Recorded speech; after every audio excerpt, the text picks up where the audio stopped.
because my other EAS from Florida died, so don't be alarmed. This is just a real emergency. And states from the National Weather Service, what is one? The following message is transmitted at the request of the Broward, Miami County Police Department. The Broward, Miami Police Department has issued evacuation order for portions of the Miami-Dade County due to Hurricane Irma hits downtown coasts.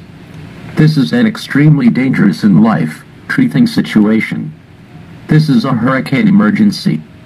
A hurricane emergency means that an actual Category 6 hurricane is imminent, and people are urged to take shelter immediately.